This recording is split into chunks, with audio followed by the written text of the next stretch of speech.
I had a question for Eddie and Haz, based on what Haz just said right now. So, Eddie and Haz, if you take it to be that material reality, as it is contemporarily defined, is the supreme progress of ontic reality as we understand it, then why are you guys against the trans movement? Is the trans movement not the supreme reality of material reality within the ontic sense as can be understood? Um, I don't think so, but I'm willing to hear why you think that it's somehow ontologically progressive, or if that's what you're saying. Yeah, and wait, does Eddie want to go before or should I go? No, go ahead and explain your Okay, my argument. argument is simply this: material reality has unburdened us from many of the burdens of past modes of production. As we expand materially, we expand in the knowledge that we produce around day to day activities and day to day social relationships. Many day to day activities and social relationships become redundant due to advancements within material reality. Many beliefs and knowledges about day to day social identities become redundant as we move on to a new ontological space. And so, keeping this in mind, and what I said is pure Marxism, is it not that the trans movement is simply a progression of day to day social identity within new formations of material reality, in that we have biotechnological penetration as we have never seen it before. And this biotechnological penetration has an impact on our ontological identity. We have consumed nature and become one with nature. And as we have consumed nature and become one with nature, we can manipulate nature to our own beneficial end. The trans identity is one outcome of this. So I have a few things to say on this. One is that I'm familiar with the argument, which I was introduced to it through reading about the xenofeminist movement, which was like, let's say, like 5 or 7 years ago. I don't remember when that was kicking off, but the basic idea was like it was a tendency from the accelerationist crowd to basically regard the proliferation of gender identities and all this kind of stuff as an example of the deterritorialization of fixed kind of gender identity, and that this is objectively progressive because it reflects advances in the productive forces that have outmoded and rendered superfluous the realities of gender due to technological possibilities and so on and so on. But my reproach to that would be three pronged. I would say for now, right? I can think of three reproaches that I would have immediately to that. The first one would be that I find it curious, though, that in the case of the trans movement, we don't actually have an infinite plasticity of arbitrary identities being created that have freed themselves from the mold of traditional identities. We rather have an attempt to artificially recreate conventionally and traditionally established expressions of gender. Trans women overwhelmingly do not want to wear the mask of some kind of alien from outer space. They want to express themselves as traditional women, right? And wear dresses and whatever and conform to the gender even more than women do in many cases. So that's the first thing I would say that would be my first reproach. My second reproach is that I don't think it's true that advances in the productive forces have changed the nature of sexual reproduction, and they've changed the nature of family life, actually, and in such a way that's so fundamental that it undermines gender and sexual identities. The reality is that for many bohemians who will not have children in the future ever and who have cut themselves off entirely from the kind of circle of life, sure, but those represent more or less an antisocial element.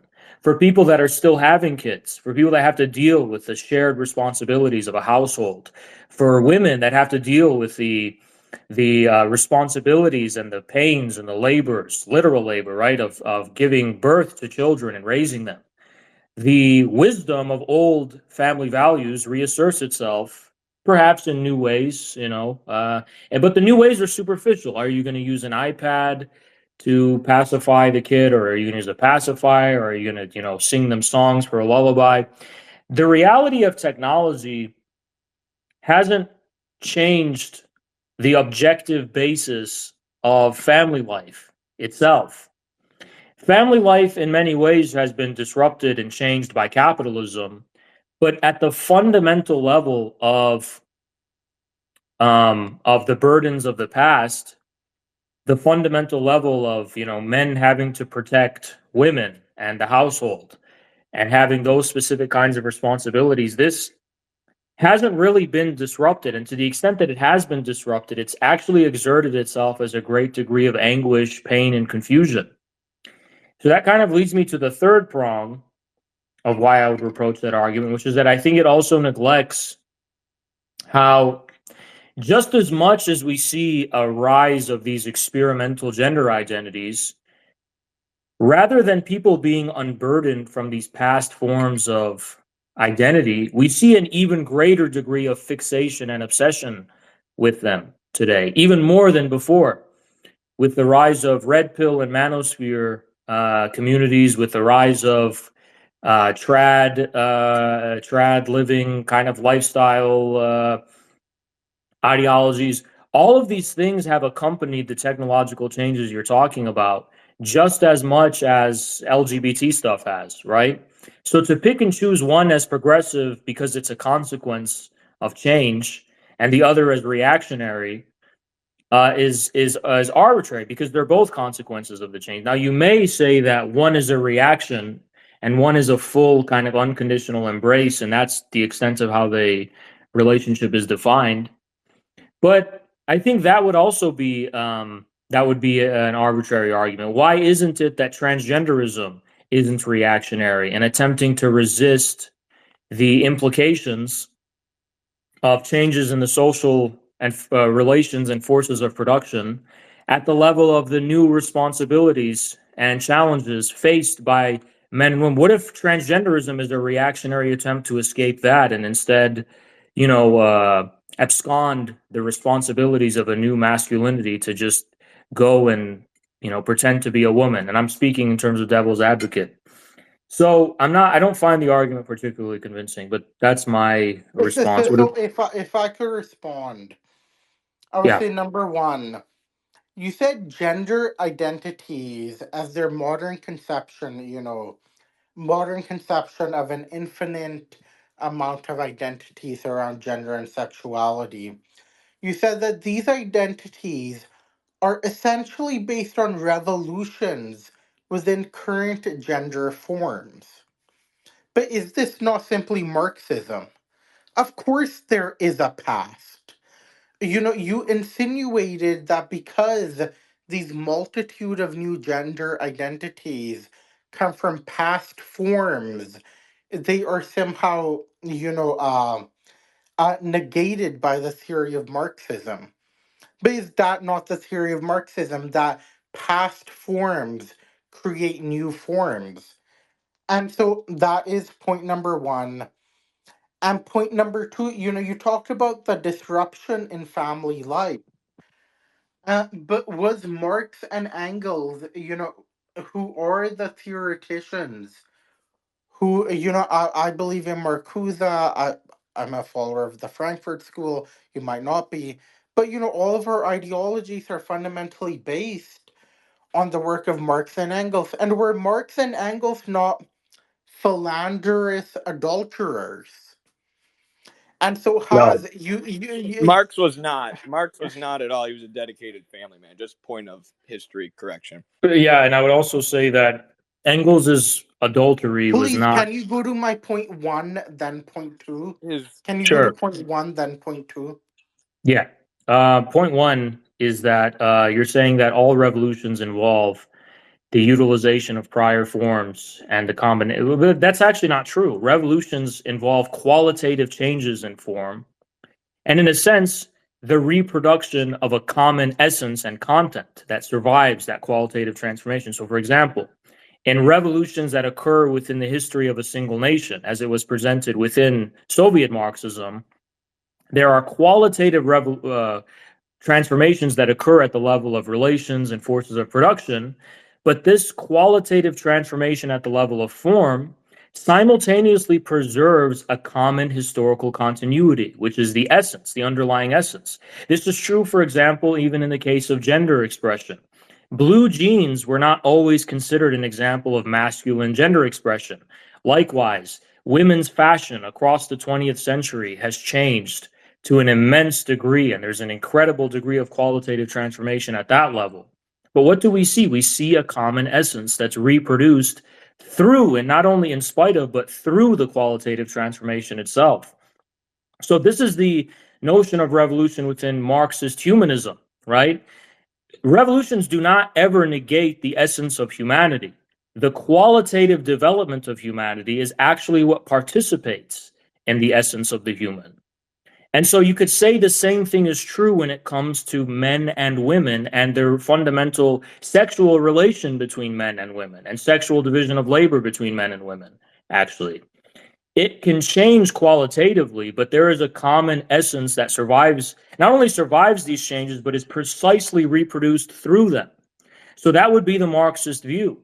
But on the by contrast, transgenderism, which is in a way, it's almost even more reactionary and conservative because of the way it reifies and conserves purely on the formalistic way, in a way that totally neglects the essence, the patterns of gender expression. And that's what makes it reactionary in my Wait, eyes, actually. I have a question for you, Haz. It's a Yeah. simple question. Do you believe Marxism is fundamentally, and the teleology that leads to communism, do you believe it is fundamentally Promethean in nature? It depends on what you mean by that. Promethean in nature, I that the mean, yes, I tele think so, yes, but I don't think that means in the sense of imposing the abstract upon the concrete. And that's the bourgeois notion of Prometheanism. To me, but Marx did is Marx not say we can only understand the concrete by abstracting it initially? no, we are not abstracting it initially. It is already abstracted initially because of alienation. We have to acknowledge that fact in order to arrive yet again at the concrete within thought. So fundamentally, you do not believe that the Promethean nature of technological innovation could dominate the realm of gender.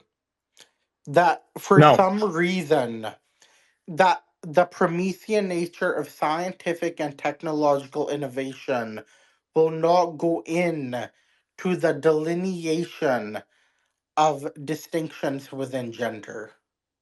the key decisive moment would have to be crossing a certain barrier where, like, artificial Womb sexual transplants are a thing, dude. We have womb transplants right now.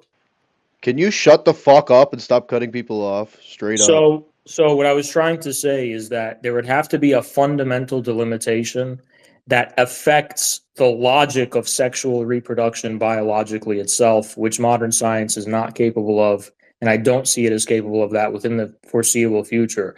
Cutting people up and butchering them in certain kinds of ways does not actually level with the logic of biological reproduction or the logic of biological processes in general.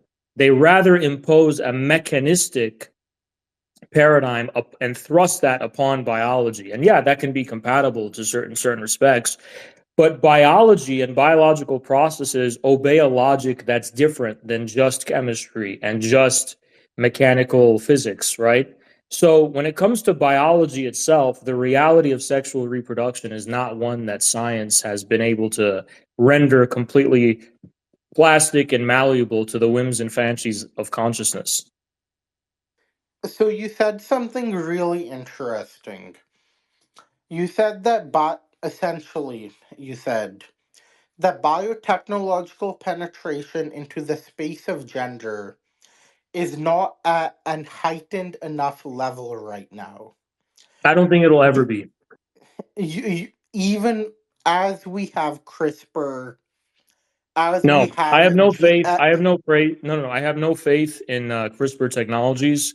If you're familiar with the history of CRISPR and where it's at right now, I think you would be less optimistic about it as well. And here's why I'm saying this. I think there is a subjectivistic interpretation of modern science, according to which science fully renders reality malleable to the whims and fancies of our consciousness, meaning it creates an infinite plasticity of reality where we do whatever we want with it according to our fantasies and desires. And the problem I have with that is I think it's actually a reflection of neoliberal consumerism rather than real Yep. science. I think in the case of real science, at least as far as Marxism is concerned, science is about acquiescing to the laws of nature. And the mastery of the laws of nature happens only to the extent that we actively acquiesce to them and we apply these laws. So it has nothing to do with, for example, rendering the reality of sexual reproduction knowable and then changing it according to our desires as consumers. When we begin to know the realities of sexual reproduction and biology better, that doesn't mean we're going to render it infinitely plastic and malleable. It rather means we will know how to, for example, treat people in terms of medicine better, save more lives, facilitate the process better, and in a way that is commensurate with their survival and existence. And, I find it interesting, by the way, because I detect a degree, and I'm not trying to be open inquiry here, so no cancellation, but it's like, isn't it fascinating how a lot of this rests upon the assumption that only Western societies are sufficiently advanced technologically.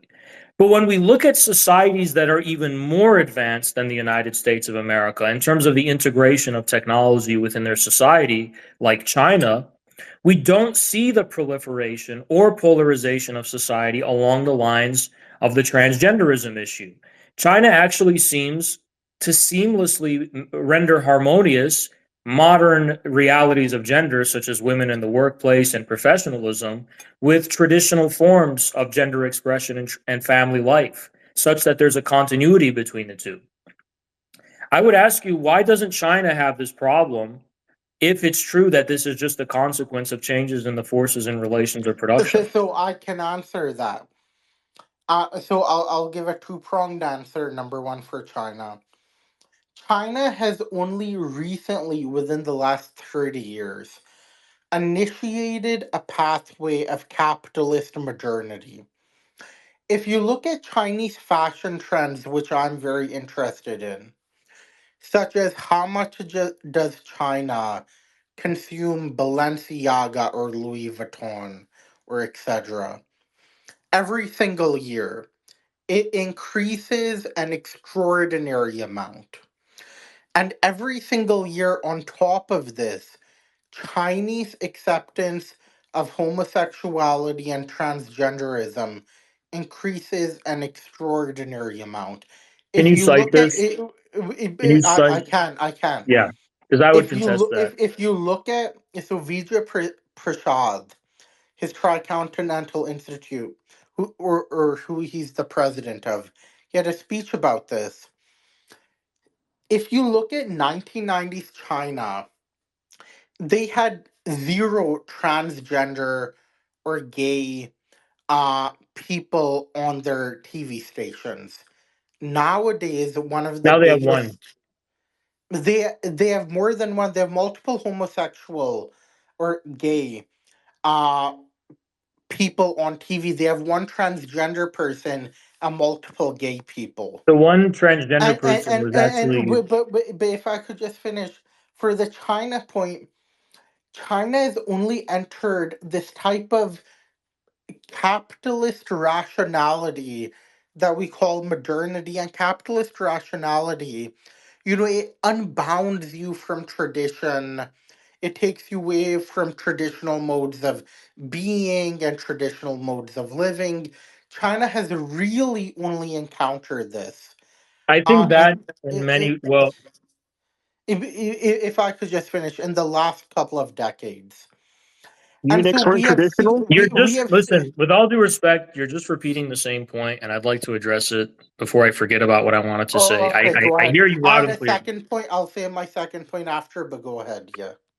So here's the problem with what you're saying. I think it's extremely almost condescending to regard China's path of development as capitalistic because it neglects, and here's what it's missing, it neglects how much socialist modernization within China has been a different paradigm that has simultaneously conserved traditional values as much as it has forwarded progress in the realm of technology. And I think that is something that is not very clear intuitively to the Western mind because we have a very rigid notion of what constitutes progress. But a big theme of China's society, which leans heavily on Confucian values, especially today, is harmony, is making sure that progress is harmonious with the familiar patterns of culture and life. And to that extent, China has seen in the era of Xi Jinping an increased and marked emphasis on socialist morality and the conservation of family values. Because with the introduction of Deng Xiaoping's market reforms and China's exposure to Western culture, there has been a degree of the rise and proliferation of decadence, corruption, and social vices. And we don't see an increasing degree of openness toward that because China is just so young and naive. The Xi Jinping era has been characterized by a response to that and reining it in with a new kind of traditionalism and socialist morality. So that's the first thing, right? The second thing is that you're mentioning that compared to the 1990s, China is more accepting of LGBT issues. I would contest that. If you're using it as evidence for that fact, the fact that there was one transgender talk show host or whatever that was famous in China, that person has been dethroned. They have actually been removed from that position. They've been removed from their visibility more generally because that entire milieu and phenomena was a relic of the pre-Xi Jinping era of China. And that specific person is associated with China's liberal intelligentsia, which is why they actually denounced Russia in the Russia-Ukraine war. And that's why they're increasingly less visible in China today. With regard to the fact that China has been less strict on the matter in the sense that they have decriminalized LGBT phenomena, that's true. That was a consequence of the post-Deng years, right? Especially before Xi Jinping. And it doesn't seem like they're going in the direction of criminalization again. But at the same time, to say that there's been progress on this front and that China is steadily going toward the direction of catching up to the West on the cultural level, I think that's incredibly condescending and just it's a wrong assumption to make. China has no interest in rendering the LGBT phenomena widespread, discursively or as a phenomena whatsoever within the country at all. To that extent, the government has gone out of its way to contain any talk of the issue. And moreover, the most important thing is that it hasn't spread. It hasn't become a huge thing within this. It remains extremely and incredibly marginal to a point where even if it's true that there are, LGBT people on TV sometimes, it hasn't encouraged Chinese society to adopt those ways of life in any visibly widespread, extent whatsoever. So I think what you're saying about China is basically wishful thinking that Western liberals had before the Xi Jinping era. What you are saying about China is actually what Western liberals believed about China for a very long time. That, yeah, they just got exposed to modern capitalism. Eventually, they'll catch up with our advanced cultural liberalism. But the reason China has been besieged by the liberal intelligentsia, both within China and in the West, as of the Xi Jinping years is because they found out this wasn't true. China may have only recently been exposed to the wild realities of the global market, and that's what you're talking about. But everything shows us that China has succeeded in domesticating the global market. China has succeeded in assailing it and rendering it compatible with Chinese civilization in ways that liberal countries have never been able to do, right? And China has no interest in acquiescing to the wild realities of cultural liberalism. And in no way are these tendencies of cultural liberalism spontaneously. See, what you're saying is absurd because China's advance in technology, social media, and AI, these are all things that have happened under Xi. And the Xi Jinping era has been characterized by a marked reversal of whatever extent of liberalism or cultural liberalism was gaining traction before then. And China's become more conservative under Xi, while it's adopting the latest and most advanced paradigms of technology. So I think these are things you couldn't really account for unless you're painting a dishonest picture of China, frankly. So I want to say one thing. You were saying China is becoming less liberal, essentially under Xi Jinping. Economically, I would agree. Economically, Xi Jinping has set out a pathway where there have been restraints on the billionaire class, restraints on these Chinese multinationals, and fundamentally, one of the two greatest things Xi Jinping did was he got rid of after school tutoring, which was $1 trillion industry in China, which decimated the mental health of millions of Chinese students.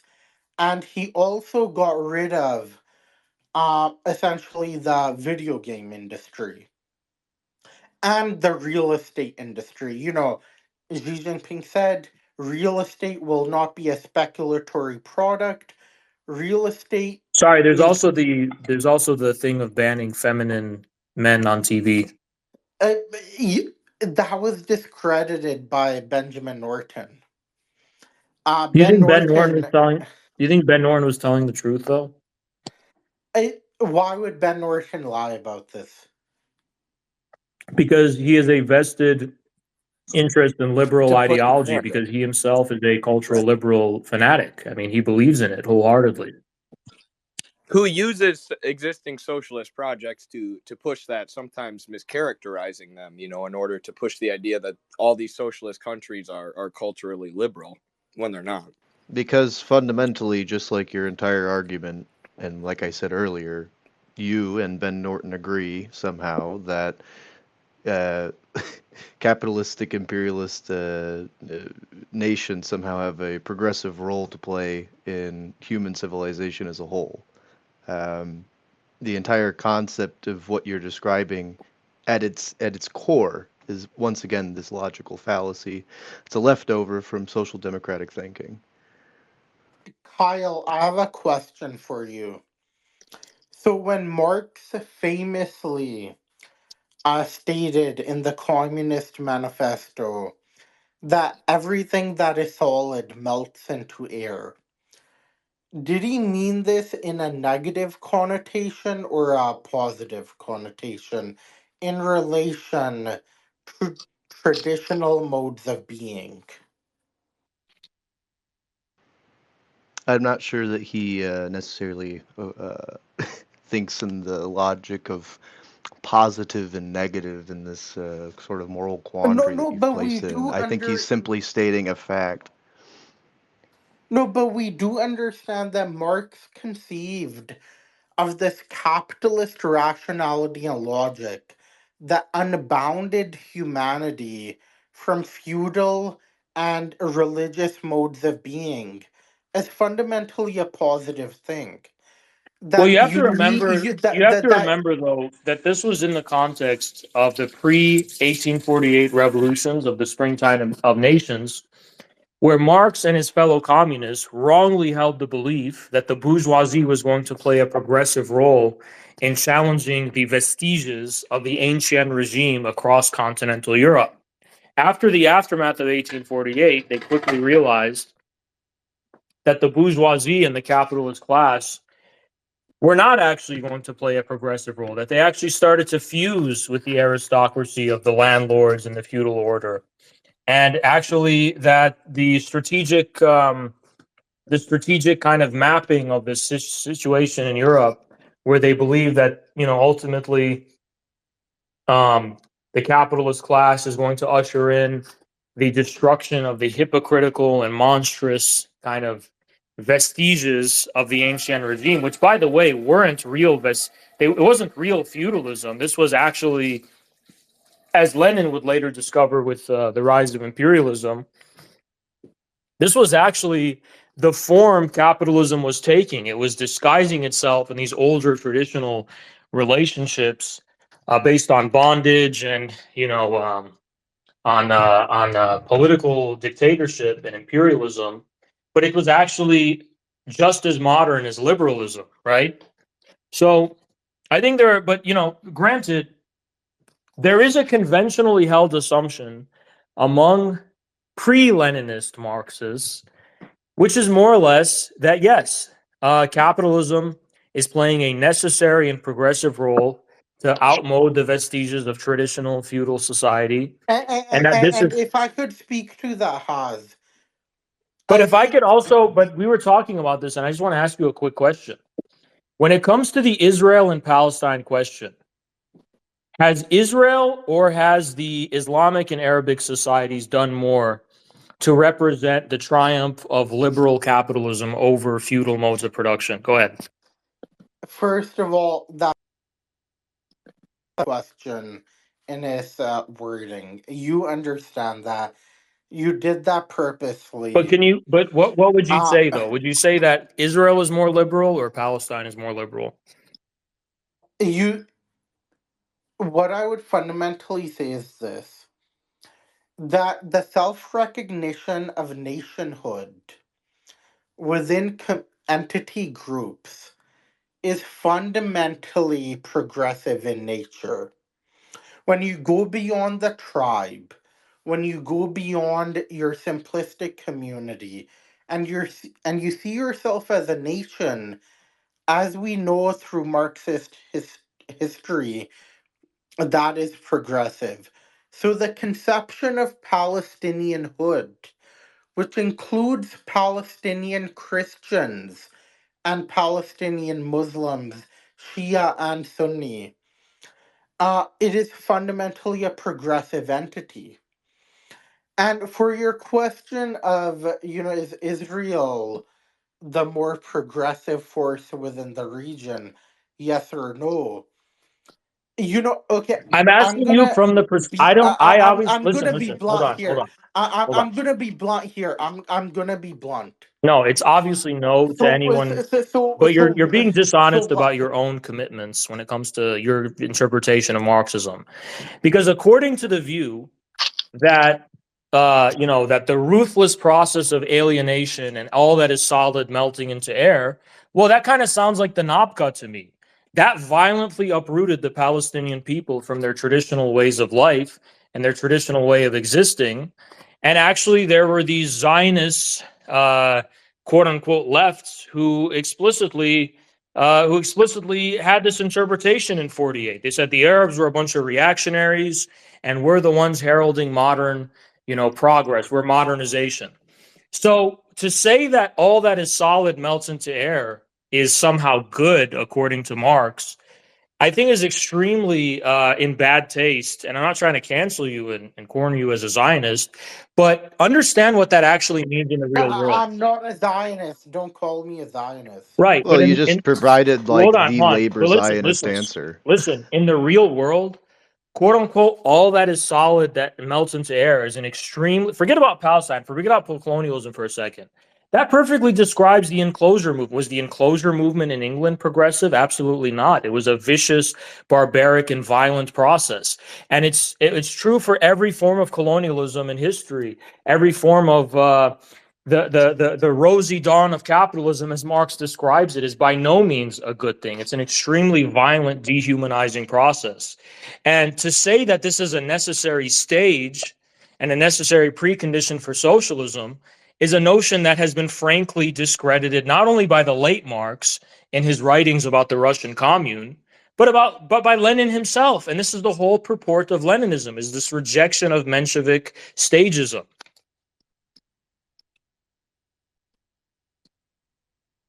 So I have a question for you. Yeah. You essentially said that the brutality and the cruelty of this capitalist mode of production, is not really needed. First of all, that goes against Marx. This No, it's not. Marx cruelty. said you could No, skip it If I over. can just finish, no, it's if not. I could just finish, All right, I'll finish. finish really quickly. Number one, this cruelty, as cruel as it might seem to us, and it is cruel, it is brutal, it is fundamentally less cruel than past modes of That's actually not true. production and No, their not and their necessarily. ontological ways of That's being. actually not that's And actually not true. That's a kind of myth of neoliberalism because actually this is the kernel of truth in Lesudro's argument against the one-sided glorification of the bourgeois revolutions. Because in many ways they rolled back a lot of the progressive, or we could just say more human aspects of civilization, and that's 100% true. I mean, the enclosure movement in England created a markedly worse situation for the overwhelming majority of the English people than what they had even before, where they had a kind of common ownership of the land and a more or less predictable life cycle and pattern of living and existing and so on and so on.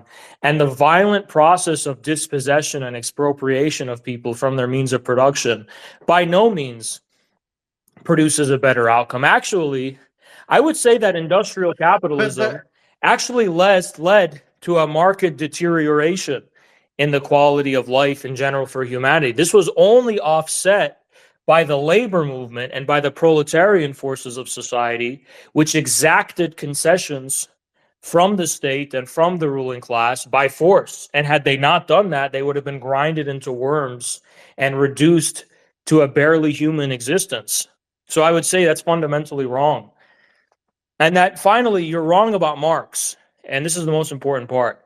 Because Marx, in his later writings, when he was writing about the Russian commune, said explicitly that they don't need to pass through the brutality of capitalism. They can skip right to socialism and right to communism on the basis of the existing relations of production that they find themselves in at the time he was writing it.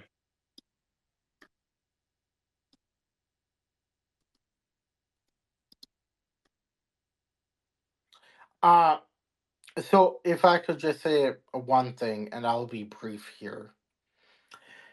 It is that, you are saying that Lenin was wrong in inviting American capitalists into Russia. Why did they need that No, phase in you're the saying Lenin was 1920s? wrong because you're Hold you're on. No, briefing no. this. Lenin invited American capitalist, Western European capitalist into the Hold on. For Soviet their technical Union. expertise. I could So, actually so, explain that. so, I so. could explain that. Wait, I wait, could wait. explain. Hold on. If Yeah, yeah. I'll finish All right. really quickly. I'll finish really quickly. So we saw this happen with Lenin. Lenin invited American and Western European capitalists. We saw this happen with Deng. No, we didn't. Deng Xiaoping Different things. All invited. right. Deng Please, Xiaoping please, please, invited. please end it there and stop wasting time because I already know what you're going to say and it's wrong. All right. So, two things. One is about Lenin, one is about Deng, and how these are completely incomparable, by the way. The first thing is that Lenin's NEP is something he referred to as one step forward, two steps back. So, no, he was not saying it was a good thing. It was an extremely desperate move that they took as a consequence of the fact that Russia had been completely isolated. And it not only was it, I mean, it had the capacity to industrialize from scratch based on the manpower and resources, and it did do this during Stalin's rule, right? But what it didn't have is the ability to operationally mobilize the machinery of the state and the basic industrial base to set about that task. So they needed to have this compromise in the form of the NEP just to build up in a very rapid period of more or less 4 years, a bare minimum of some kind of, not even capital. We're not even talking about capital here.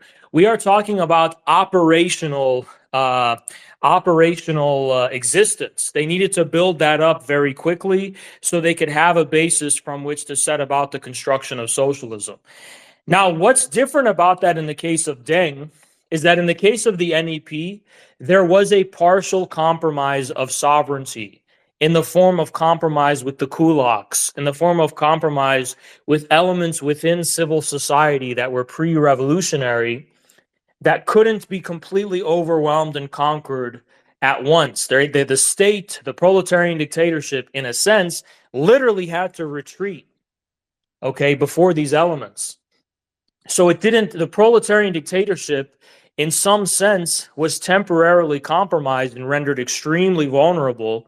And that's why the NEP was not supposed to last for more than, half a decade. It wasn't supposed to last long at all. It was supposed to be an extremely quick way for the Russian economy in general to operate at a minimum capacity again.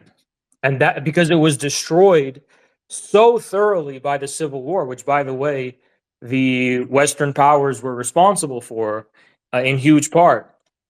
So that's why there had to be an NEP. In no way was the NEP a process of introducing capitalist alienation. It didn't last long enough for it to ever be that, right? The NEP was tapping into existing patterns and relations of production, more or less, that had already existed, and just kind of giving them a little bit of some juice because they needed it very desperately, right? So how do you explain Hu Jintao's All right. Yeah, well, three-pronged that's why it was approach? a two-pronged thing, and now I'll get to Deng Xiaoping. All right. So, in the case of Deng Xiaoping, and this is why you're mentioning Hu Jintao, is because, as you know, when Deng Xiaoping began the reform and opening up, there was no compromising the integrity of the proletarian dictatorship. There was no compromise with any forces of Chinese society that were not fundamentally rooted in the consolidation of power by the proletarian dictatorship and the party. There was no other classes that they had to compromise with and shake hands with and work with temporarily. There was no need for China to make concessions even to the international capitalist class when it comes to the fundamental question of economic sovereignty. All of that had been secured in the Mao era. All Deng Xiaoping did was allow China to tap into the forces of the Now, world. now Hold explain on, shut Hu up. Please shut Jintao. up. Fuck. All that Deng Xiaoping did was tap into the forces of the world market, okay? And control them and filtered the extent to which it tapped into this to serve the aims of the party. So Hu Jintao, when he realized that the reform and opening up created different sectors and segments of Chinese civil society, that doesn't mean that those segments and sectors of Chinese civil society somehow represent forces outside the dictatorship of the party. Those segments of society were created under the Communist Party. They are products of the Communist Party dictatorship itself. They don't represent pre-revolutionary forces that were antagonistic to Communist Party rule. They represent new social realities that had been created under the guidance of the proletarian dictatorship itself. By the way, this is not that different from how under Stalin and how under the Soviet system itself, there were also new sectors and segments of society. There was a new technical intelligentsia that was created. There's even a distinct word for it, the Vidvizensi, right? That Soviet historians will use. There was the So Haz, are you saying that the fact that the billionaire class under Hu Jintao why is it a became a class? part of do you think a billionaire can become a billionaire through labor, or must they be a capitalist?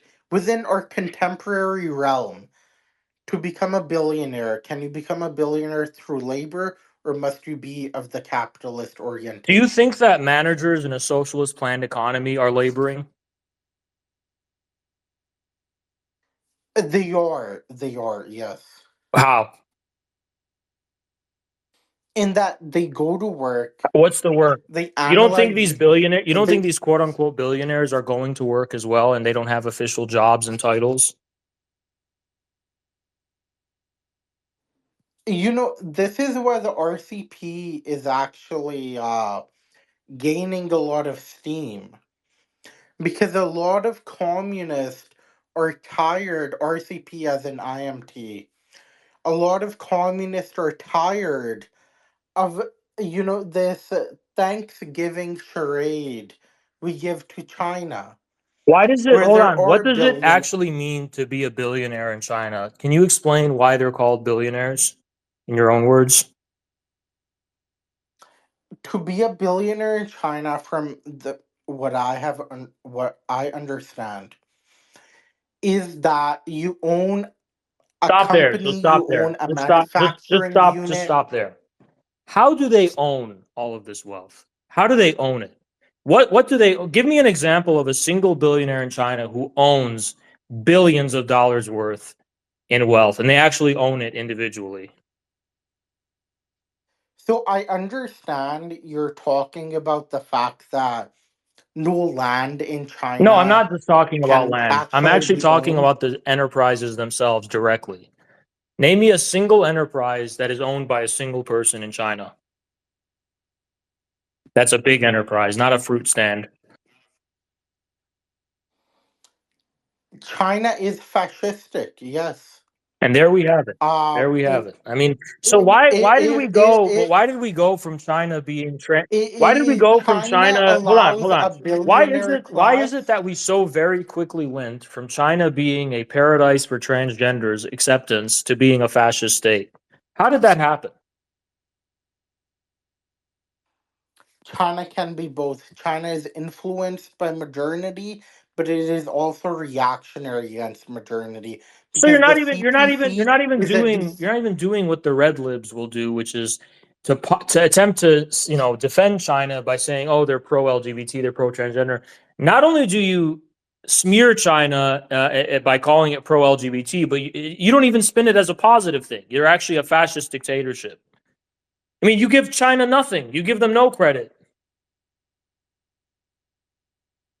I know it's irrelevant to the argument, and but look, so do you believe a nation with a GDP per capita of $12,000 that has a billionaire class, a I don't care about centimillionaire class? inequality means nothing to me. But can I ask you a question? Is there a single fascist state in history where the fascist state owns 60% of all of the means of production? We cannot compare contemporary reality to Did past modes Nazi of Germany production. or fascist Italy nationalize anything even once? Ever? Did they ever nationalize a single thing? We cannot compare contemporary modes So of political How is formation, China fascist? You're making the Keith Woods argument that China's fascist. How is it? in that it is an economy which is dominated by the hand of the government through market institutions. So China has market institutions, but fundamentally the supreme power lies in the hand of the state. So it is a cooperation between state and market, which is fascism. Okay, how is the market a actor that a state can cooperate with? How does that make sense? Because in fascism, the idea is that it's a cooperation. The idea that they say, right, in theory, they say it's a cooperation between different guilds and corporates within society that represent the different interests of various different classes. So they're sharing power, and it's just a veneer to basically say that the capitalist class is going to come together and cartel and turn the state into a cartel of their own common interests. And that's why fascism placed so much emphasis on corporatism. But how is there anything similar going on in China? So I'll answer that by asking you a Yeah, question. go ahead. So China has over 20 million truck drivers and over 10 million gig workers, such as, the Chinese equivalent of Yeah, I get like it. Uber. Uber Yeah. and Uber Eats. So China has fully implemented automation. Okay. And, one aspect of this automation has been that, foreign policy has talked about the magazine, is that none of these workers who are made redundant through automation will essentially get any payoff. How do you know? And so the Chinese state, you can look at That's Foreign an arm of Policy the U.S. or the magazine. State No, Department in wait, the hold on. military Hold industrial on, hold on. complex. How do you know, even if it's true that right now, which I don't believe, that automation is leaving these workers high and dry with nothing? How can you make the assumption, based on the patterns of China's state over the past decades, how can you make the assumption that the Chinese state isn't going to be responsive to this problem? If they were responsive, they would have a policy out there right now. How do you know that? If you were a truck driver or a Uber driver made redundant, you will get some money to reskill yourself. But you just hold From on. But you just said this is 30 million people out of over a billion. And you're saying that these people were truck drivers and Uber drivers and gig drivers, and you're presumably these are in the case of gig workers, you need to be reskilled to be a gig worker. Where does that come from? What skill is necessary to be trained to become an Uber driver? no reskilled so as to work in a different area. But hold on, My you know fundamental why this point betrays is such a fundamental ignorance of China's 5-year plan that they're in right now? It's because part of that plan and the future one that they're drafting up literally involves massive attempts to expand the manufacturing sector and get a lot of people into manufacturing jobs and create these new jobs. So how does that not respond to the problem? And what does this have to do with fascism, by the way? so you don't think the fact that over 30 million Chinese workers will become redundant. These redundancies will mainly benefit the billionaire and centimillionaire But class how? who owns these startups, because they own these startups who are doing this Do they own it or innovation. does the state own it? I'm confused. As long as they don't go against the state, they can enjoy the riches. So by enjoy the riches, you're just talking about it having more consumeristic discretion, being able to stay in better hotels and eat better food and stuff. Why is that a fundamental marker of class distinction? And I know that sounds silly, but think about it really. Why is that the equivalent of a separate class just because they enjoy more privileges and wealth when it comes to consumerism? It's simple. It's simple, right? Well, no, If you class. wait, no, you asked me a question. If I I can think this just is the finish. problem. Class difference isn't based in consumeristic discretion historically within Marxism. Historically within Marxism, especially with Lenin, class distinction is a distinction of political power. It's a matter of sovereignty. Who actually owns the means of production? Who owns the society? But no. We see through angles that the fact that you experience different things, the fact that the phenomena that makes up your understanding of your ontic reality comes from various different sources. This has an impact on how you self-identify. All right, And so before hold these on, look, with all due experience respect, wait before we no no no, this is look, these no, this these is experiences aren't just anything.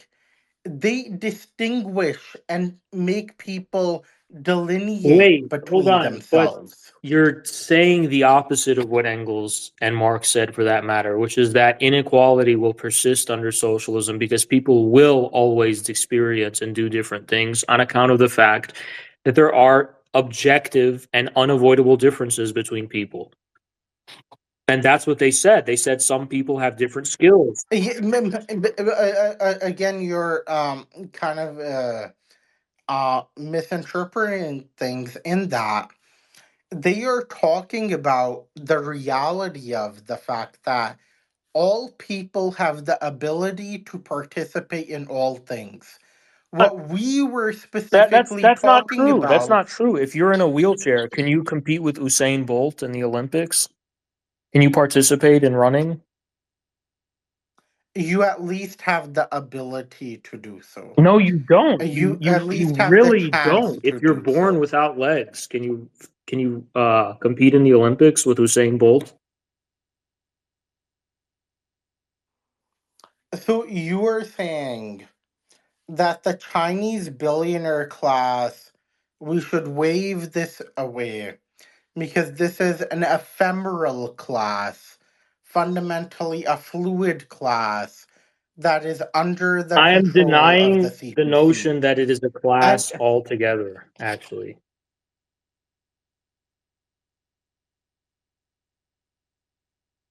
While and so you there are do. marketed inequalities within Chinese society on the basis of differing access to luxury consumption and living standards. I agree. These inequalities have been mapped out by the Chinese government itself, and they rest upon a few factors. One of the factors has to do with developmental inequalities. So places that got developed faster or better, people live better in them than. How do you explain the inequality within these areas? Yeah, but you didn't let me continue, so I couldn't, and that's the problem. Do you want to hear it or not? Yeah, go ahead. The other one has a lot to do with inequalities at the level of well, I would call it a type of managerial consumer discretion, which is basically that entrepreneurs in China that eventually become these billionaires that you talk about by proving their capabilities in terms of management. And it's mainly a kind of managerial paradigm and leadership and making the correct business decisions and so on and so on. They have more access to wealth and more discretion when it comes to that than others do, right? And that has manifested itself as a tremendous inequality within Chinese society. But to say that these people, because they're being rewarded effectively, right, for their ability to be more competent when it comes to business and entrepreneurship and stuff, to say that they own these means of production is completely wrong. They don't fucking own anything. Do they have more freedom to consume than others do? Yeah. Is there more trust when it comes to their ability to take out credit to buy things that they want to? Are they trusted more with that because of their track record of economic decision making? Yes. But does that mean that they actually own these billions in wealth? No, it doesn't actually. They don't own anything. They are entrusted with a kind of administrative and managerial discretion that others do not have. But it begs the question of like they prove themselves in ways that others have not. And the Xi Jinping era has opened a conversation within Chinese society about this because when it came to government officials who were literal managers and administrators who got wealthy and whatever, this was considered corruption, and Xi Jinping cracked down on it very brutally, right? But when it came to the so-called private sector, where officially speaking, these are kind of, these are not government officials, these are considered entrepreneurs. And although they're trusted with a great extent, they don't control anything. They're heavily monitored, and every decision they make, they have to run by the government.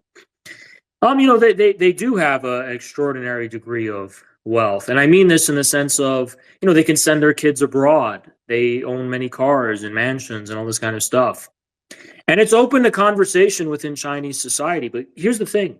The fact that they can have these conversations and talk about whether this is something they even want within their society means that those people don't have the power of a class. They're not a class who can somehow, dictate policy or drive the conversation, even.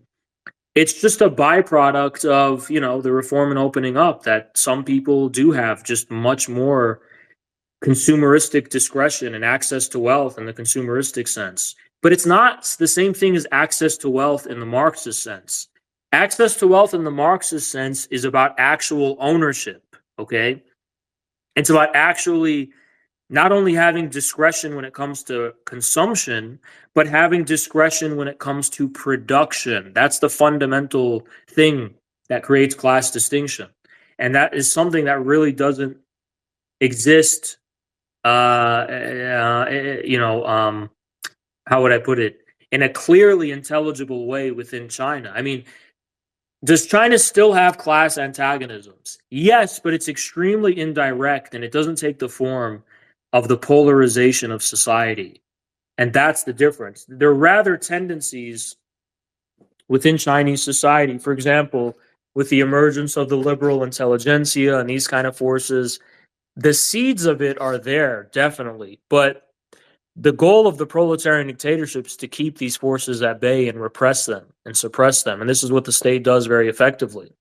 Now, if the proletarian dictatorship collapsed in China, could a bourgeois class emerge very easily within China? Could a capitalist class emerge? Yeah, probably. But then you also have to beg the question. Look at Russia. The proletarian dictatorship collapses there. And rather than a traditional bourgeoisie, we see the rise of the so-called oligarchy, which are just rentier parasites that gobbled up the old Soviet industries without fundamentally, quote unquote, modernizing them along capitalist lines. They preserved everything: the infrastructure, the industry, the supply lines, the supply chains, and they just started accumulating private capital from them, right? So even then, we didn't really see the rise of an actual bourgeoisie, which is an interesting thing to think about. But, this idea that, So I have a question for you. yeah. During FDR's era, the capitalist class was basically held on a leash. I wouldn't say that. If you really deviated from FDR's policy, he would nationalize your factory. That's not true. Over 200 factories were nationalized during FDR's term.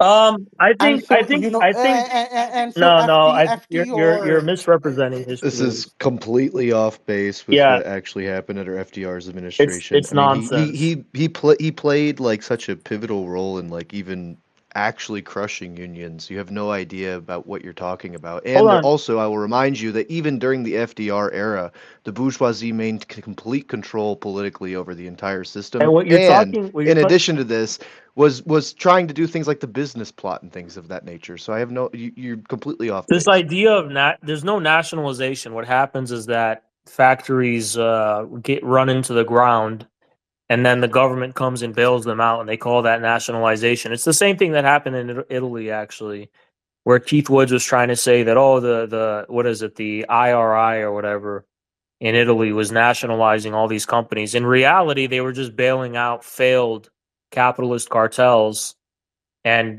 giving them back right away to the capitalists after bailing them out when they went bankrupt. So this is not nationalization. FDR and he's right. Kyle is right. There was no keeping anyone on a leash under FDR. There was a brutal political coalition making thing going on, and there was a lot of gangsterism involved in that, and whatever, make it what you will. But that wasn't the same thing as strong arming the bourgeoisie as a class, which FDR did not do. But even if he did do that, and this is where the comparison to Hitler and Mussolini comes from, by Nick Land and these people. Comparison to Xi Jinping. Yeah, well, that's where you're wrong. Because Xi Jinping and the Communist Party of China do not need to share power with anyone. They don't have to fucking compromise or hold anyone on a leash. They already have the supreme power, and they've never actually had to share even 1% of it with anyone.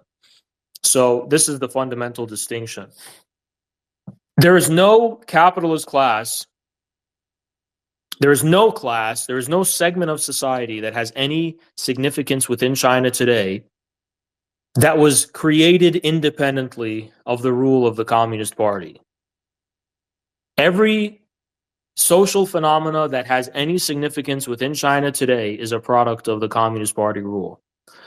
And that's the fundamental difference. And that shouldn't be underestimated for the simple reason that these are all social phenomena that had to take as a premise the party Oh, dictatorship. wait. So I have to go back. One last question for you, Yeah, Haz, if it's okay. yeah.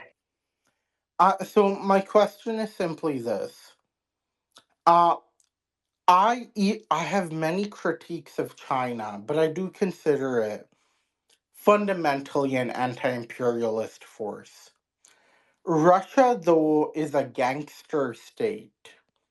Russia is a state dominated by oligarchy, dominated by totalitarianism of the bourgeois Boo! kind. And so, why do you defend Russia? Is it not Russia which is dominated by the bourgeoisie? Are you telling me No. Russia is dominated by the proletariat? To whatever extent Russia has a liberal oligarchy or bourgeoisie, that segment has been severely repressed and checkmated by the SMO in Ukraine. So I agree that there are forces in Russia from the 1990s that still exert influence, but those are not the forces that have been empowered by Russia's recent aggressive geopolitical maneuvers. Moreover, you say Russia's totalitarian. I how is Russia totalitarian but not China? I mean, think about it. Russia is much less centralized. I think Russia should be more totalitarian, much more than it is now. Russia is very liberal compared to China, I think, in many ways, actually. Um, I don't know where that notion that Russia is totalitarian comes from at all. It really, I mean, Russia is it's much more libertarian than the So US. I'll tell you where it comes from. The KPRF uh, has, they should be winning elections, right? Oh, I've been to Russia. They're very popular. yeah, they're And they're you they're talk being to a lot of people. suppressed politically. They're being suppressed, so that's what I mean, right? The All right, KPRF yeah. is I being mean, but to be suppressed. clear, China, I mean, that is still much less quote unquote totalitarian than China because there's not even any political force in China that's allowed to even gain traction. But I agree. I mean, we support the KPRF, so this is not something we're happy about necessarily. But you have to basically look at it this way, right? Um, when we say Russia, you're talking about primary and secondary contradictions. When it comes to Russia's geopolitical interests and Russia's anti-imperialist stance with respect to NATO and the US, the KPRF is much more aggressive than Putin is. For the past decade, the KPRF are the ones who wanted Russia to do the SMO, which it only did, in February 22. KPRF was telling them to do it much, much earlier.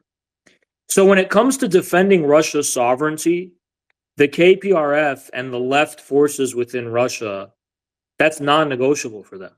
So there's a reality of Russia's existence and sovereignty, which is not necessarily reducible to the ruling political faction. But with respect to the internal politics of Russia itself, their sovereignty of Russia is non-negotiable. Again, even the KPRF accedes and acquiesces to this fact. But are they continuing to hold out and struggle to preserve themselves and challenge the government where they deem it appropriate? Yeah, they do. And they have that right to within, even according to the law within Russia itself. Now, were that to change, the balance of, see, Russia Okay, I gotta go. I'm Yeah, gonna listen, but it was sure. nice Yeah, talking to yeah, you. okay. Yeah, nice. You actually explained your stance, so it was nice talking to you. But I'm gonna listen now. Thank Okay, you for sure, yeah. coming on. Thank you for coming on. Yeah, I was just gonna say one last thing, and then I guess we'll wrap it up. Russia Yeah. is different from China in the sense that there is something still vaguely democratic about it in a vaguely Western sense, just in the sense that it's a balance of political power going on.